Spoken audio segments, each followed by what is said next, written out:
তিন শ্রেণীর লোকের জন্য জান্নাতে যাওয়া হারাম। জান্নাতে যাওয়া কয় শ্রেণী? এক নম্বর, নবীজি বলেন শারিবুল খামরি, এক নম্বর হচ্ছে মদ পানে অভ্যস্ত ব্যক্তি। এক নম্বর কি? মদ পানে অভ্যস্ত ব্যক্তি। অতএব যারা নেশা করো, ও যুবক যারা নেশা করো, আর এই নেশা থেকে যদি তুমি তওবা না করো, মদ থেকে, গাঁজা থেকে, হেরোইন থেকে, ফেনসিডিল থেকে, ইয়াবা থেকে, যে কোনো প্রকারের নেশার বস্তু থেকে যদি তওবা না করো, আর এই অবস্থায় যদি মওত হয়, বিশ্ব নবী বলেছেন জান্নাতে যাওয়া আস্তে করে কয় জান্নাতে যাওয়া। অতএব ওয়াদা করতে হবে আমাদের সবাইকে, যদি জান্নাত চাই, যদি জান্নাতের পথে চলতে চাই, তাহলে নেশার বস্তুতে হাত দেব না। বলেন, ওয়াদা করেন নেশার বস্তুতে হাত। কে কে কে কে ওয়াদা করতে পারবেন? হাত উঠান, বলেন হে আল্লাহ, আমি তোমার সাথে ওয়াদা করতেছি জীবনে আর কখনো কোন নেশার বস্তুতে হাত দেব না, নেশা করবো না, নেশা করাবো না। হাত তোমার।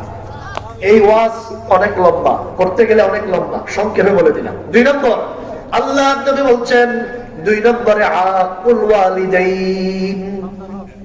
2 নম্বরে আল্লাহ নবী বলেন আমার উম্মতের 3 শ্রেণীর লোকের জন্য জান্নাতে যাওয়া হারাম। 2 নম্বরে পিতা মাতার অবাধ্য সন্তান, যে সন্তান মা বাবার কথা শুনে না, মা বাবার খেদমত করে না, মা বাবার সাথে সুসম্পর্ক রাখে না, মা বাবার কথা মতো চলে না, এই সন্তানের জন্য নবীজি বলেছেন মা এবং বাবাকে রাজি খুশি না করলে, এই অবস্থায় যদি তার মওত হয়, জান্নাতে যাওয়া সবাই কয় না? এই রোগ আমাদের সমাজে আসেনি? আসেনি? ও যুবক, তোমার রাজনীতি দিয়ে কি করবা? তোমার বাইক দিয়ে কি করবা? তোমার বন্ধু দিয়া কি করবা? তোমার সংগঠন দিয়া কি করবা? তোমার দল দিয়া কি করবা? তোমার টাকা দিয়া কি করবা? তোমার যৌবন দিয়া কি করবা? তুমি দেখো এই ফেনী শহরে কত যুবক, এই মাত্র দেয়ানগঞ্জ ব্রিজের পরে কত যুবক ট্রাকের সাথে ধাক্কা লেগে হুন্ডা অ্যাক্সিডেন্ট করে শেষ হয়েছে।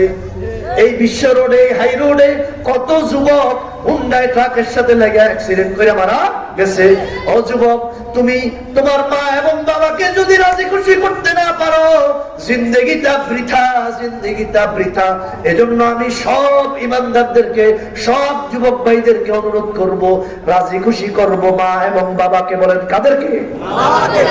কোরআন শরীফে আল্লাহ বলেছেন ওয়াকাযা রাব্বুকা আল্লা তা'বুদু ইল্লা ইয়াহু ওয়া বিল ওয়ালিদাইনি ইহসানা। আল্লাহর সিদ্ধান্ত ইবাদত হবে আল্লাহ, আর খেদমত হবে মা বাবা। বলেন খেদমত হবে মা বাবা। কি আমরা মা বাবার খেদমত করতে রাজি আছি? ইনশাআল্লাহ রাজি আছি। আমি শুধু জিজ্ঞেস করব, যাদের মা বাবা 2 জন অথবা যে কোনো একজন জীবিত আছে তারা হাত তুলবেন। যাদের জীবিত আছে তারা হাত তুলবেন। 2 জন বা 1 জন, যে কোনো একজন অথবা 2 জন জীবিত আছে তারা হাত তুলবেন। মাশাআল্লাহ, অনেকের আছে না? হাত নামান। আর যাদের মা বাবা হয়তো 1 জন নাই অথবা 2 জনই নাই, তারা হাত তুলবেন। দেখছেন, এটার সংখ্যাও অনেক, ঠিক কিনা? এবার হাত নামান। আমি আপনাদের সবাইকে বলছি, প্রিয় ভাই, আমি আপনাদের এলাকার সন্তান, আপনাদের বন্ধু, আপনাদেরকে বোঝানো আমার দায়িত্ব হিসেবে আমি বলে গেলাম, মা এবং বাবা আপনার জন্য পরম শ্রদ্ধেয় জিন্দা ওলি, জিন্দা পীর। কথা বলেন, কথা বলেন। যাদের মা বাবা 2 জন বা 1 জন জীবিত আছেন, এই আপনার মা এবং বাবা এই জমিনের মধ্যে, আসমানের নিচে, জমিনের উপরে আপনার জন্য মুস্তাজাবুদ দাওয়াত, দোয়া অবশ্যই কবুল হয় এবং পীর, ঠিক কিনা? কেন? আমাদের দেশের লোকেরা অনেক পীরের মুরিদ হয়। মুরিদ হওয়া ভালো, যদি আল্লাহকে পাওয়ার জন্য, যদি রেজায়ে মাওলার জন্য, তাজকিয়ে নফসের জন্য, আত্মশুদ্ধির জন্য, সহি এবং হক্কানি আল্লাহওয়ালা বুজুর্গদের হাতে হাত রেখা শরীয়ত মতো জীবন কাটানোর উদ্দেশ্যে যদি কেউ বায়াত হয়, তো সেটা ভালো। কিন্তু আপনি যে পীরের মুরিদ, আপনি যে বায়াত হচ্ছেন, আপনি যে মাজারের ভক্ত, ওই মাজারের খাদেম, ওই পীর, আপনার ওই মুরব্বী, তার কাছে আপনি যদি আঙ্গুর, কমলা, বেদনা, টাকা পয়সা, খাবার দাবার, দুধ, এই জাতীয় বিভিন্ন হাদিয়া তোফা নিয়ে যান। আর তাকে নিয়ে যদি বলেন যে হুজুর আমার জন্য একটু দোয়া করেন, আমি বিপদে আছি, সেই হুজুরে যদি সাথে সাথে তৎক্ষণাৎ আপনার জন্য হাত তুলেও দোয়া করে, এবং কি সে যদি চোখের পানিও ফালায়, তখন আপনার এই দোয়াটা কবুল হওয়ার চান্স 50-50, অর্ধেক অর্ধেক হইতেও পারে। কি হওয়ার গ্যারান্টি 100 ভাগ? হইতেও পারে, না হইতে পারে।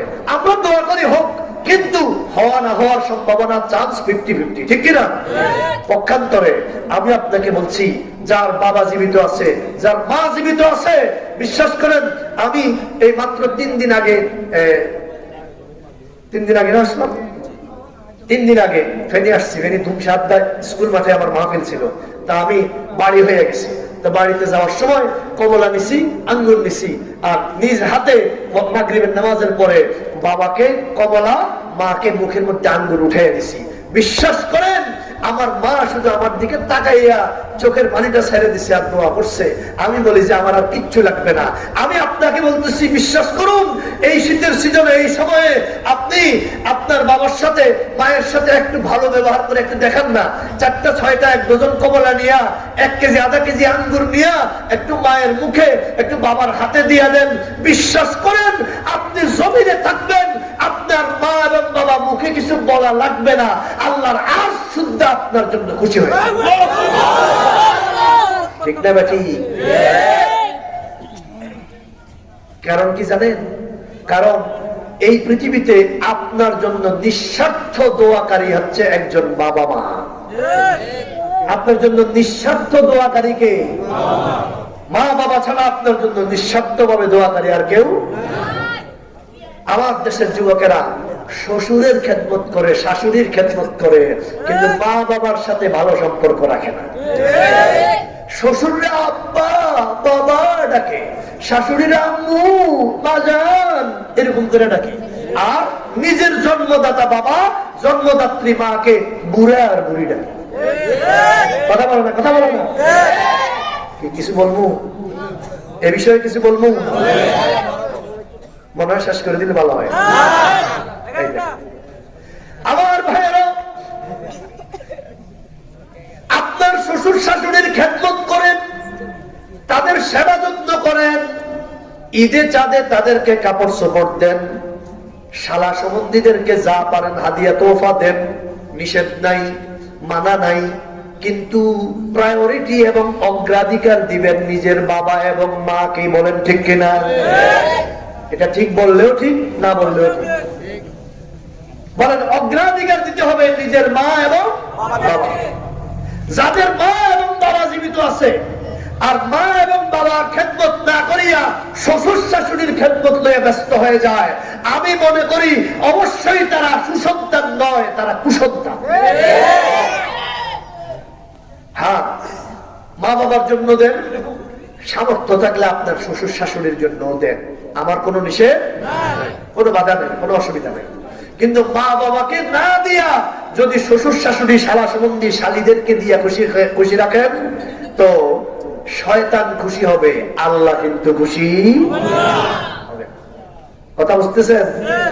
দেখবেন এই কারণে দেখবেন এই তুলাতলির যুবকদেরকে, ছেলেদেরকে ওই অন্য এলাকার মেয়ে যারা বিয়ে দিছে তুলাতলি এলাকায়, ওই এলাকার মানুষেরা খুব খুশি তুলাতলি এলাকার জামাইদের উপরে।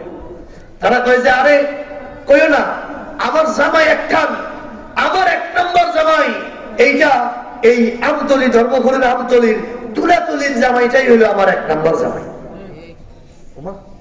তো তার বন্ধুরা জিজ্ঞেস করে, ভাই সাহেব, আপনার তো মাইয়া জানি 3টা, এটা তো মজ্জা, তা আপনার মেয়ে বাকিগুলা কোথায় বিয়ে দিচ্ছেন? কইও না, একটা বিয়ে দিছি 5 গাচ্চা, এটা আছে 1 গাচ্চা। একটা দিছি সিলোনিয়া, এটা আছে ফাতুলিয়া। আর যেটা দিছি তুলাতুলি, সেটা আছে একেবারে সোনায় সোহাগা, ওই জামাইটা আমার 1 নম্বর। কই যে এটা তো জানি মেজো, তাহলে এটা 1 নম্বর হইলো কেন? কারে কইও না, যেটা 5 গাচ্চা বিয়ে দিছি, এইটার জামাই আমার মেয়ের কথা একটু শুনতে পারে না। আর যেটা সিলোনিয়া বিয়ে দিছি এটা বাপ মা ছাড়া আর কিছু বুঝে না, আমার মেয়ের কাছে ধারে কাছেও যায় না, কোনো মতে মেয়েটা সংসার করতেছে। কিন্তু জামাই আমার একখান আমতলির তুলাতলিরটা, ওইটাই আমার মেয়ে যদি কেউ দাঁড়ায় থাকে, আমার মেয়ে যদি কেউ বইয়া থাকে, এটাই এক নাম্বার। কি কথা বুঝছেন? এবার কয়দিন যাইতে না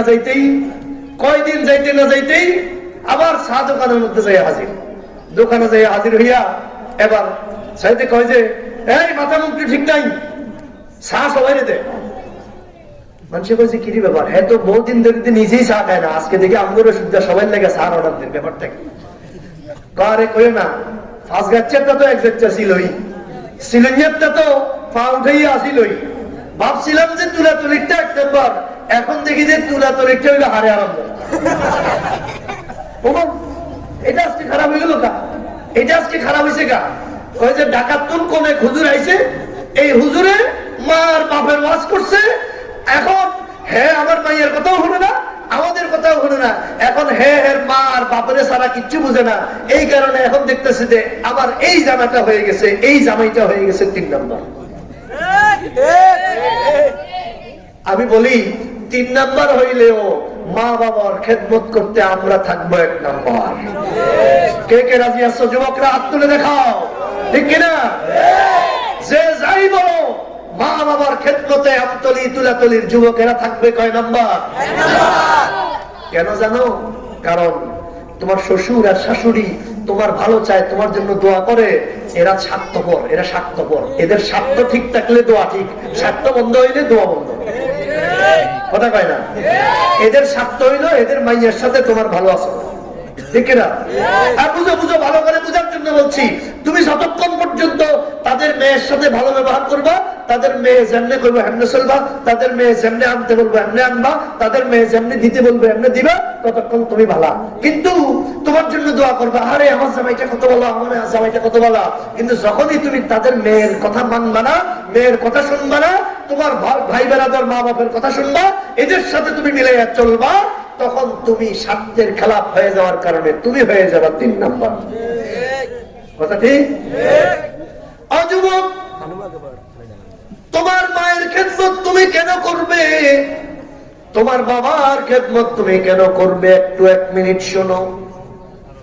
আজকে তুমি তোমার যে মাকে বুড়ি ডাকতেছো, যে বাবাকে বুড়া ডাকতেছো, আর যে মা বাবাকে ভুলে গিয়ে শ্বশুর শাশুড়ি শালা সম্বন্ধে নিয়ে ব্যস্ত হয়ে গেছো, তুমি কি জানো তোমার এই মা আর তোমার এই বাবা তোমার জন্য কি কষ্ট করেছিল? মুসলমান যুবক শোনো, আজকে তুমি বড় হুজুর হয়েছো, আজকে তুমি মেম্বার হয়েছো, চেয়ারম্যান হয়েছো, আজকে তুমি নেতা হয়েছো, ম্যাজিস্ট্রেট হয়েছো, ডাক্তার হয়েছো, প্রফেসর হয়েছো, আজকে তুমি দুনিয়াবি পদ পদবি পেয়েছো, শিল্পপতি হয়েছো, মন্ত্রী এমপি হয়েছো, প্রধানমন্ত্রী প্রেসিডেন্ট হয়েছো। ভালো করে শুনো, তুমি কোন মায়ের সন্তান, তুমি কোন বাবার সন্তান? তুমি তো এই গ্রাম দেশের, গ্রাম বাংলার আবহমান বাবা মায়ের সন্তান। তোমার ঘরটা ছিল বেড়ার ঘর, এখন তোমার ঘরে ফাউন্ডেশন করা ছাদের ঘর, বাইরে ভিতরে টাইলস, দরজাগুলা সব তোমার এসএস এর করা। এখন তোমার দরজার মধ্যে সেগুন কাঠ, বার্মাটিক কাঠ, উচ্চমানের কাঠের করা। কিন্তু কিছুদিন আগেও তুমি জন্ম হওয়ার আগে তোমার বাড়িতে তোমার বাবার ঘরটা ছিল বেড়ার ঘর। তোমার বাবার এই ঘরে দিয়া পিন করে সব সময় শীতকালে বাতাস ঢুকতো। পৌষ মাসের শীতের সময় তোমার এই গরিব মা, তোমার বৃদ্ধা বাবা থাকার মতো ভালো ব্যবস্থা ছিল না। ছোট্ট একখানা চৌকি ছিল, এই চৌকির মধ্যে সিরা কোন রকমের একটা কাঁথা ছিল, একটা খেতা ছিল, আর গায়ে দেওয়ার জন্য পুরান জীর্ণ শীর্ণ একটা ল্যাপ অথবা একটা হালকা মোটা কাঁথা ছিল। এই পূর্ণ শীতের মধ্যে তোমার মা তোমার জন্মের পরে তোমাকে পৌষ মাসের শীতের মধ্যে বুকে জড়াইয়া রাতের বেলায় ঘুমায়া পড়ছে। মধ্যরাতে রাত 12টার পরে 1টার পরে মায়ের বুকে আরাম পেয়ে তুমি যখন অনুভব করতেছো, আরাম পাইতেছো, এরকম সময়ে তুমি পেশাব করে দিয়েছো। পেশাব করে তুমি বিছানাটা ভিজিয়ে ফেলেছ, তোমার বিছানাটা পেশাবে ভরে গেছে। মা জননীর চোখ খুলে গেছে। তোমার মা সাথে সাথে তোমার এই বিছানাটা সরাইয়া একদিকে রাখছে। এখন সামনের দিকেও দেওয়া যায় না, পিছনের দিকেও দেওয়া যায় না। এই নিচের কাঁথাটা মা বইটা একদিকে রেখে দিছে। ওই যে গায়ের উপরের মোটা কাঁথাটা ছিল, ওই কাঁথাটা অর্ধেক করিয়া তোমার জন্য নিচে দিয়েছে, আর অর্ধেক উপরে দিয়া মাঝখানে তুমি আদরের দুলাল সন্তানকে বুকে নিয়া, নিজের গায়ের মধ্যে কোনো শীতের কাপড় নাই, পাতলা একখানা ছিঁড়া কাপড়, পাতলা একখানা ওড়না, পাতলা একখানা কাপড় কোনো মতে দিয়া কাত হয়ে কাঁপতে কাঁপতে পৌষ মাসের মাঘ মাসের শীতটা কাটাইছে তোমার মা। ঠিক না?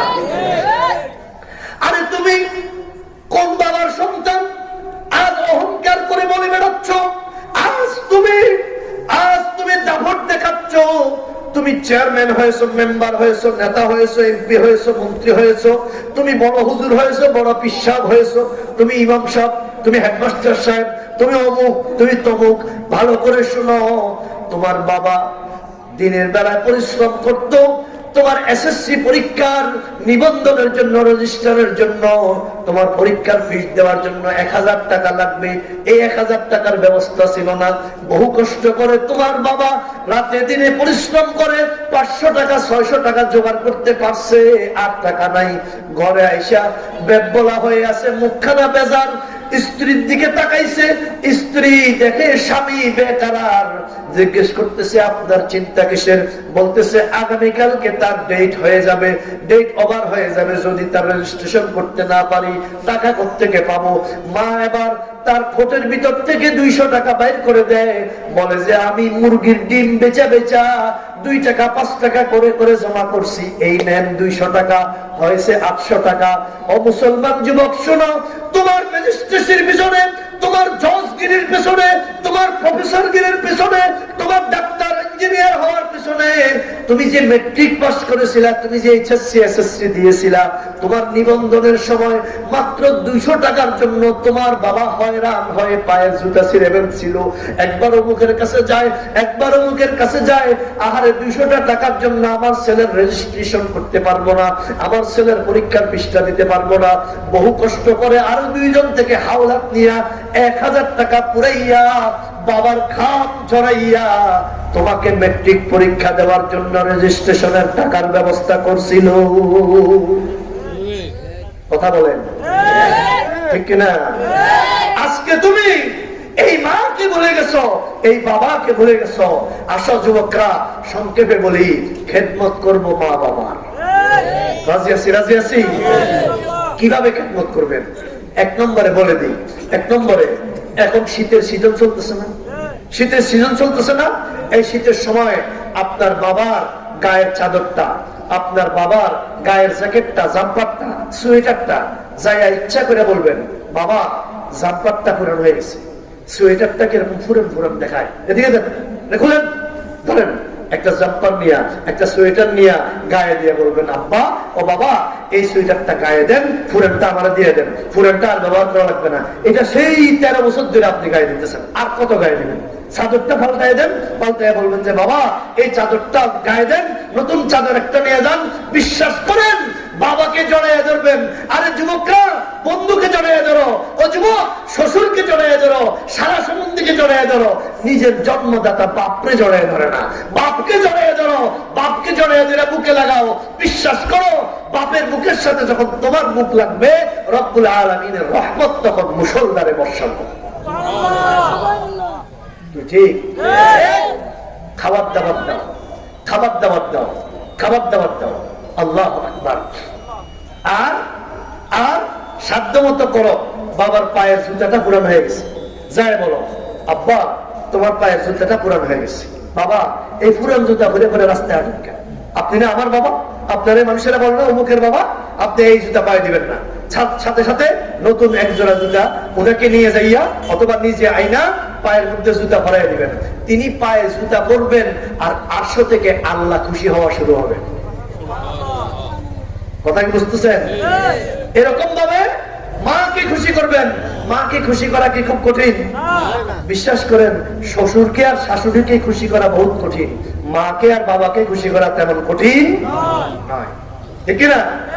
আল্লাহ আমাদেরকে মা বাবার খেদমত করার তৌফিক দান করুন।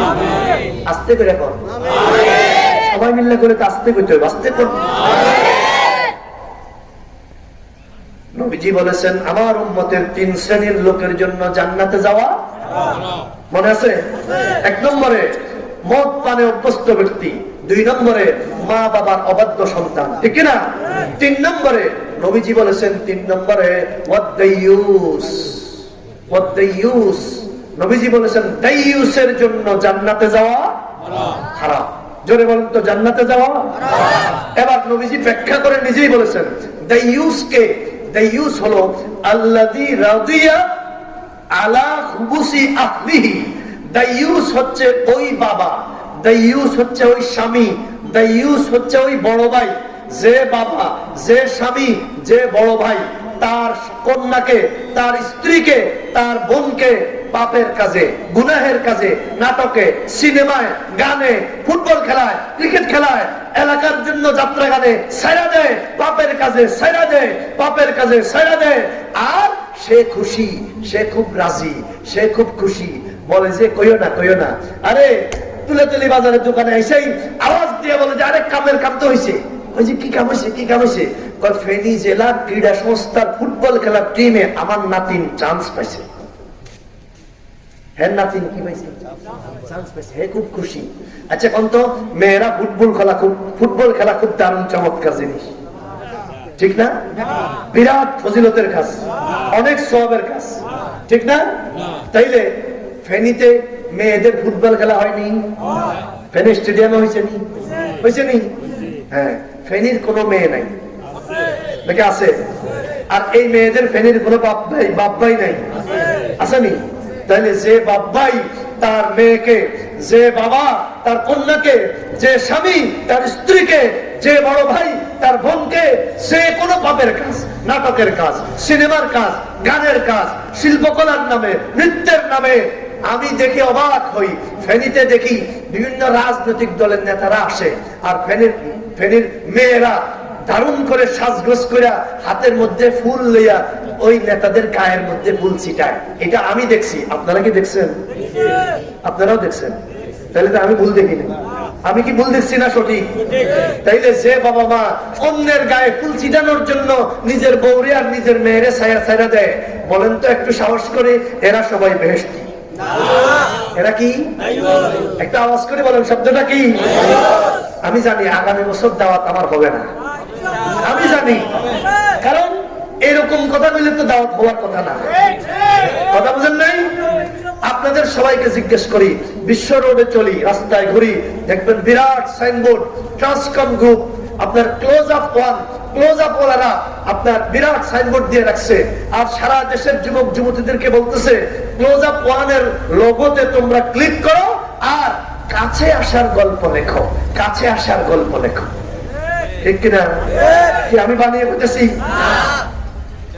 দেখবেন বিরাট সাইনবোর্ড রাস্তার মধ্যে, এই সাইনবোর্ডের মধ্যে লেখা, সাইনবোর্ডের মধ্যে একটা সুন্দর মেয়ে, এই মেয়ে বলতেছে দেখিয়ে দাও অদেখা তোমার। আছে না লেখা? কি লেখা আছে? দেখিয়ে দাও অদেখা তোমার। মানে বুঝছেন, মানে তোমার যেটুকু তুমি ঢেকে রাখছো, যেটা এখনো পর্যন্ত পাবলিক দেখে নাই, ওইটারে দেখায় না। কথা কি বুঝতেছেন? মুসলমান যুবক আওয়াজ করে বলো, যে বাবা তার কন্যাকে, তার ছেলে মেয়েকে পাপের কাছে ছেড়ে দেয়, এই বাবার আরবি নাম কি? যে স্বামী তার স্ত্রীকে পাপের কাছে ছেড়ে দেয়, সেই স্বামীর আরবি নাম কি? যে বড় ভাই তার বোনকে নিষেধ করে না, আল্লাযী রাদিয়া, নবীজি বলেছেন যে গার্ডিয়ান রাজি আলা খুবুসি আহলিহি, তার অধীনস্থ তার পরিবারের পাপাচারের উপরে, সে হলো দাইয়ুস। এবার আপনাদেরকে জিজ্ঞেস করি, আমাকে ভুল ধরবেন না, আমারে মাফ করবেন, বিনয়ের সাথে বলতেছি ভাই, একটু বুঝার জন্য। এগুলা আমাদের সমাজে চলতেছে, সমাজের এই পাপগুলো যদি চোখে আঙ্গুল দিয়ে দিয়ে না দেখায় দিই, তাহলে আপনি বলবেন হাসরের মাঠে, আল্লাহ আমাদের ফেনীর এই হুজুর, আমার এলাকার ভাই, সে আসছিল মাহফিল করতে, একবারও আমাদেরকে এগুলা সতর্ক করে নাই, আল্লাহ তুমি তারে ধরো। আমাকে ধরবে, ধরতে যেন আল্লাহ না পারে। আমি যেন আল্লাহর ধরার থেকে, আপনাদের অভিযোগ থেকে যেন বাঁচতে পারি, এই জন্য বুঝানোর জন্য বলতেছি। আমাদের এই ফেনী এলাকায় কমিউনিটি সেন্টার আছে না নাই? এখন পুরা আমতলী, ধর্মপুরে, আমি তো মনে হয় যে পুরা ফেনী জেলাতেই এখন বাড়িতে আর এলাকায় কোনো বিয়ে শাদী হয় না, সব বিয়ে শাদী কমিউনিটি সেন্টারে, ঠিক কিনা? আর কমিউনিটি সেন্টারে বিয়ে শাদী মানে দুইটা নেকের কাজ। এক নম্বর নেকের কাজ হইল একদিন 2 দিন আগের থেকেই বিভিন্ন ব্যান্ডের সঙ্গীতের শিল্পীদেরকে ডেকে আইনা হলুদ শাড়ি পরা এলাকায় এবং সেমিনারে, ওই আপনার কমিউনিটি সেন্টারে মেয়েরা নাচা গাইয়া যাইয়া সেখানে একটা হলুদ সন্ধ্যা করে। কি সন্ধ্যা? হলুদ সন্ধ্যা। অমুকের হলুদ সন্ধ্যা, তমুকের হলুদ সন্ধ্যা। কন্ত এই হলুদ সন্ধ্যা করলে মোটামুটি একটা হজের কবুল হওয়া, হজের সব মুসলমান। দ্বিতীয় পাপ কি হয়? দ্বিতীয় পাপ হয় বিয়ের দিন, অনুষ্ঠানের দিন। খেয়াল করেন, ওই আত্মীয় স্বজনদের মধ্যে যতজনের বউ আছে, আর যে বউগুলা মোটামুটি আন্ডার 50, মানে 50-এর নিচে, কারণ 50-এর উপরের গুলো তো সামনে বইটা গেছে, বুঝেন নাই? 50-এর নিচে যেগুলা, এগুলা সব দল বান্ধা যায় বিউটি পার্লারে। যায়নি? শুধু তুলাতুলির কেউ যায় না, এই এলাকারও যায়। আল্লাহ গো, এবার তো আমার গাড়িও আটকে গো। ওখানে যাইয়া কি করে? ওখানে যাইয়া সুন্নাত, নফল, ফরজ, ইবাদত বন্দেগী শিখে নাকি? কি করে? সেখানে যাইয়া কেউ দেশি ময়দা, কেউ বিদেশি ময়দা মাখে। কথা বলেন ঠিক কিনা? দেশি বিদেশি বিভিন্ন ময়দা মাইখা এখন ময়না হইয়া যায় করোনা, ঠিক কিনা? বাইরে ছিল ময়না, সেখান থেকে সাজ্জা আসে কথা কয় দেখা। এগুলো প্রত্যেকটা এক একটা কি করোনা, কথা কয় দেখা। আরে আগে ছিল রুজিনা, পরে হয় কি করোনা, বুঝলেন না কথাটা? ভিতর থেকে রেডি হইয়া সাজ্জা রুজিনারে পাঠাইলাম, আসছে করোনা হইয়া। এবার দেখেন এই করোনারে নিয়ে আমার দেশের এই এলাকার যুবকেরা, স্বামীরা, বাবারা, ভাইয়েরা, বিশেষ করে স্বামীরা তার বউরে হাতে হাত ধইরা গাড়িতে দিয়া ওই অনুষ্ঠানে যায়, বিয়ের অনুষ্ঠানের মধ্যে যায়, সাজ্জা গুজ্জা বউ সাজ্জা সুজ্জা যায়, আর স্বামী তার হাত ধইরা তার সাথে পুরো অনুষ্ঠানে ঘুরে। আর যুবকেরা, বন্ধুরা আইসা সামনে থেকে সেলফি তুলে ছবি উঠায় আর বলে যে ভাই ভাবি একখান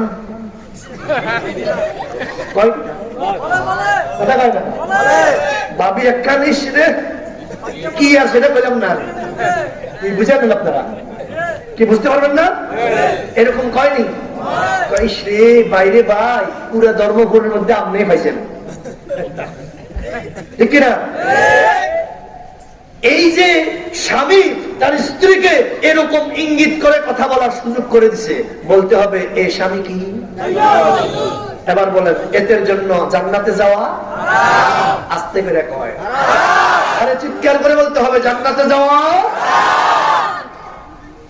তাইলে আজকে অন্তত আমি যদি কিছু মানুষকেও যদি বাঁচাইতে পারি, এখানে যারা আছেন যাদের বউ আছে, বউরা যুবতী, বয়স কম, 50-এর নিচে, আপনারা কি একটু সাহস করতে পারবেন, হিম্মত করতে পারবেন, ওয়াদা করতে পারবেন যে আমরা সামনের থেকে যত বিয়ে শাদীতে অনুষ্ঠানে আমরা আমাদের বউকে, আমাদের মেয়েকে যদি নিয়ে যাই, অন্তত বিউটি পার্লারে সাজাইয়া মুখ খোলা রাখা এরকম ওপেন ভাবে নেব না? কে কে রাজি আছেন? কি ওয়াদা করতেছেন? আচ্ছা কত, এটাকে আমারে খুশি করবার লাগে? কম আমারে খুশি করবার লাগে? কাকে খুশি করার জন্য? হাত নামান, হাত নামান। আমারে খাওয়া লাগতো না, হাতে উঠান লাগতো না। আমি আপনাদেরকে বিশ্বাস করি, আপনারা আমারে বিশ্বাস করেন? বিশ্বাস করেন? আমি আপনাদের জন্য প্রাণ খুলে দোয়া করব। আমার এলাকাবাসী, আমার মুরব্বীরা, আমার যুবক ভাইরা, আমার বিবাহিত যুবক বন্ধুরা, আমার সমবয়স্ক সমপাঠী ভাইরা, আপনাদের সবার কাছে অনুরোধ করতেছি, আমরা এই পাপটা অন্তত সারি। বিয়ে শাদীর অনুষ্ঠানে বউকে আমরা খোপার মধ্যে ফুল লাগাইয়া, চুল খোলা রাখিয়া, বুক খোলা, কপাল খোলা, বুক খালি, পিঠ খালি, কপালের উপরে এক নোকটা, কি বুকও খালি, পিঠও খালি, কপালের উপরে এক নোকটা, আসেনি? এরকম পেট খালি, পিঠ খালি, কপালের উপরে এক নকটা নিয়া আমরা আমাদের মহিলাগুলাকে, আমাদের স্ত্রীগুলাকে কোন অনুষ্ঠানে এরকম করে সাজিয়ে আমরা নেব না। ইনশাআল্লাহ, ইনশাআল্লাহ। জোরে বলেন তো আরেকবার, আরো জোরে। আল্লাহ পাক আমাদের সবাইকে কবুল করুন, তৌফিক দান করুন, এই তুলাতলি বাসীকে আল্লাহ কবুল করুন।